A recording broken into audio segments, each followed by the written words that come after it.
All right, we're going to have a test on dividing fractions. And so to prepare for that, this is your dividing fractions review.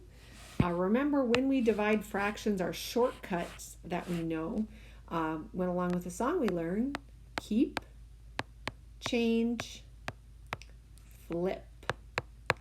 What that in short is saying, if I was to have the fraction 1/2 divided by 3/4, I would keep the first fraction, I would change my sign to multiplication, and I would flip the second fraction to make it its reciprocal. So instead of 3/4, I would make it 4/3. After I do that, I multiply like I've been doing. I can simplify ahead of time if I can. If I can't, I can simplify after. So for example, I could call this 4/6 and then divide by 2 to get 2/3. Or if I simplified first, I could simplify my 1 or my 2 and my 4 and get 2/3 right away off the top of the bat.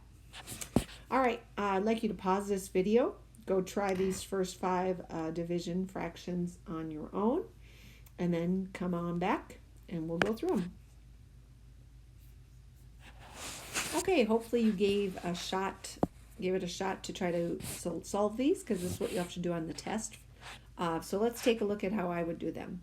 First of all, keep, change, flip. I would keep the first fraction, change the sign, and flip the second fraction. And then I would simplify. This could become 2, because 2 goes into 4 2 times. 2 goes into 10 5 times. Multiply what you have left over. 1 times 5 is 5. 2 times 9 is 18. 5/18. For number 2, I would keep 5/9. I would change the symbol to multiplication, and I would flip the second fraction to 2/1. I would look to simplify anywhere I could, but I really can't, so I multiply straight across. 10 and 9. It's improper, so I have to change it to a mixed number. So 9 goes into 10 one time with 1 left over. 1 and 9, 1/9. Next one, keep 1/3, change the sign, flip the second fraction. On this one, I can simplify a couple places. I'm going to simplify 3 goes into 3 once, and 3 goes into 9 3 times. And then I can also simplify 3 goes into 3 once, and 3 goes into 6 2 times. What I'm left over with is 1/2. In the next one, keep 8/10, change the symbol, flip the second fraction. Looks like I can simplify a couple different places here. I'm going to simplify 8 and 10 and make 2 goes into both of them, so I get 4 and 5. I also can simplify 2 and 4, so 2 goes into 2 once and 2 goes into 4 twice. And 2 times 5 is 10, and 5 times 1 is 5. And oh, there was one more place I could have simplified. I could have simplified those 5s, because I look now and I know 10 divided by 5 is 2. So my answer should be 2 on that one. Number 5, keep, change, and flip. I can see I can simplify these 8s, and I'm left with 3 times 1 is 3, and 1 times 7 is 7.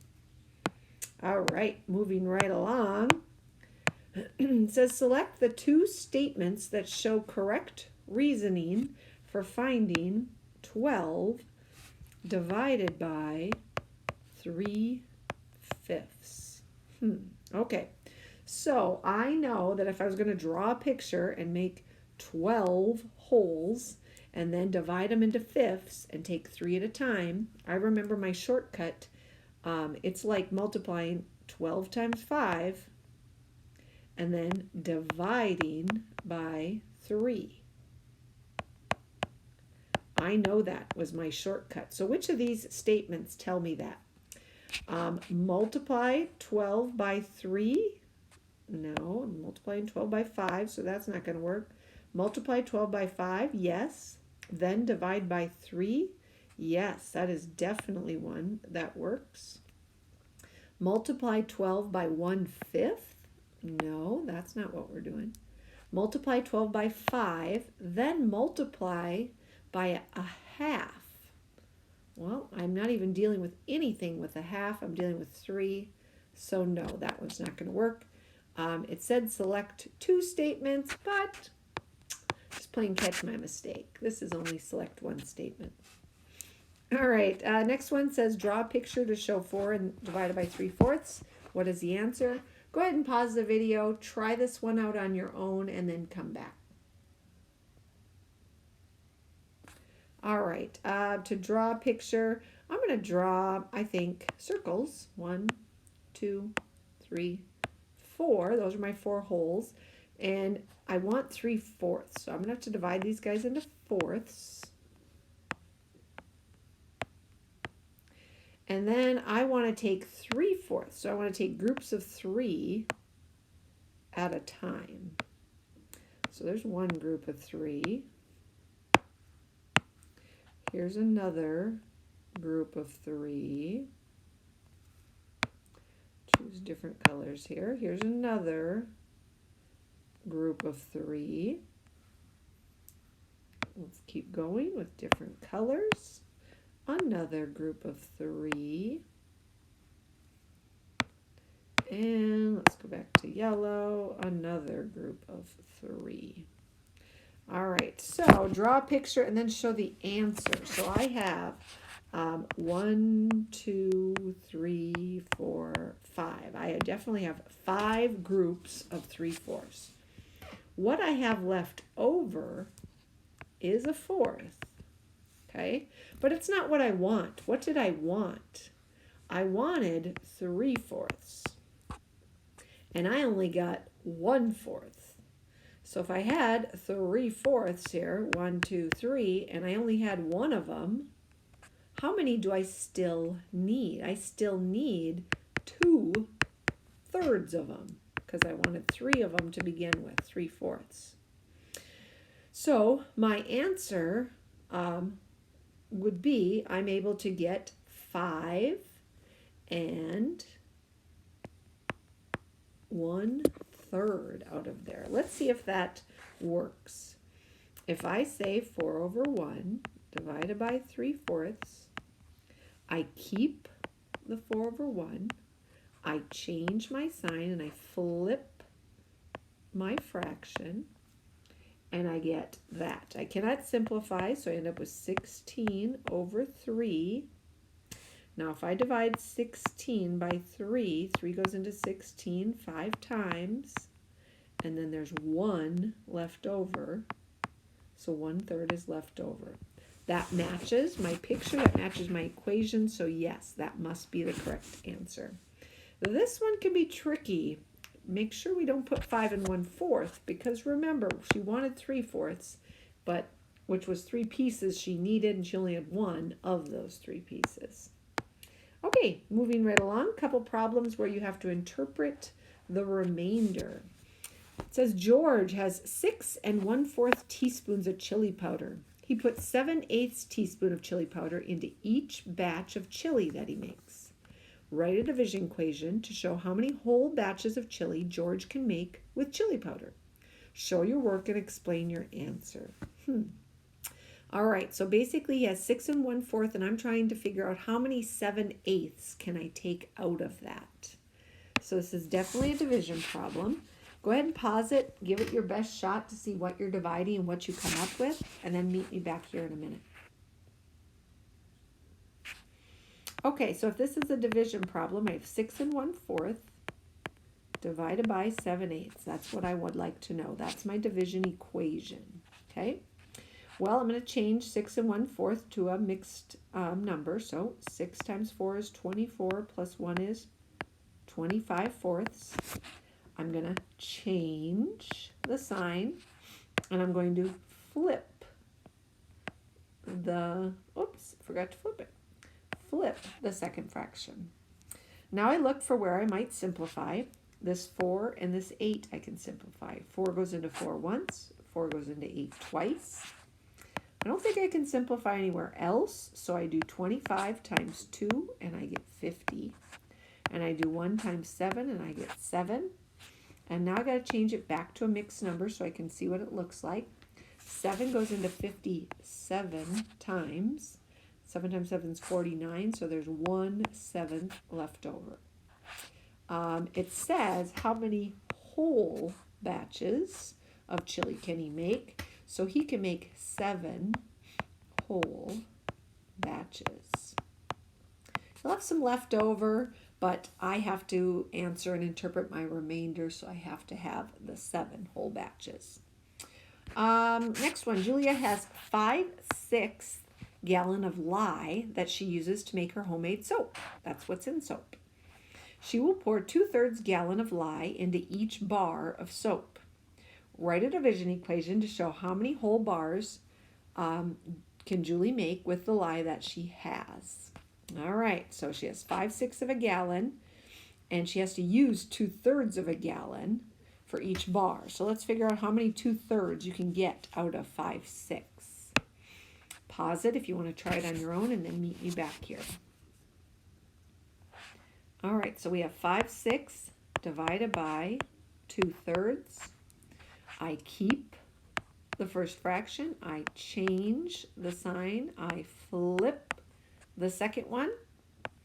And I can multiply and then simplify, or I can simplify and then multiply. I can simplify here. I can simplify the 3 and the 6. 3 goes into 3 once. 3 goes into 6 2 times. And I'm left with 5 times 1, which is 5, and 2 times 2, which is 4. That's an improper fraction, so I have to change it to a mixed number. 4 goes into 5 one time with 1/4 left over. And the question is, how many whole bars can she make? She can only make 1 bar of soap with what she has. She's going to have to go to the store and get some more lye. All right, and finally, adding a few mixed numbers into our division. Process stays the same. Keep, change, flip. The only difference with these, to keep, I'm going to have to change these into improper fractions. I can't do this process with them like they are, so I have to change them to improper fractions first. Remember, to do that, you do 5 times 9. This case would be 45, plus 2 would be 47 over 5. I change the symbol, and I flip the second fraction, so it becomes 5 over 1. I look to see where I can simplify, because these will be big numbers. I could simplify these 5s, and I'm left with 47 times 1 is 47. 1 times 1 is 1, so I can call it 47 over 1, or plain 47. All right, give the next 4 a chance.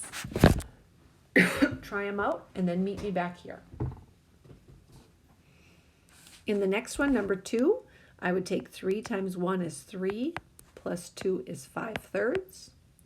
I would change my symbol. I would flip my fraction. I can simplify my 3's and make them 1's, and my answer would be 5 over 1, or 5. Number 3, 6 times 4 is 24, plus 1 is 25. I change my symbol. I flip my fraction. I look to see where I can simplify. They're making it easy on us here. We can simplify those 6's. And I get 25 over 3. I have to change it to a mixed number, so 3 goes into 25 8 times. 8 times 3 is 24, so there's 1/3 left over. All right, 2 times 8 is 16, plus 1 is 17 over 2. Change my symbol, flip my fraction, simplify if I can. I'm left with 17 over 1, or 17. And finally, 2 times 10 is 20, plus 6 is 26 over 10. Change my symbol, flip my fraction. The 10's can cancel out and become 1's, and I'm left with 26 over 5. I got to change it to a mixed number, so 5 goes into 26 5 times, with 1/5 left over. All right, well done. If you were successful on this, you should be able to be successful on the test that we will have. Thanks.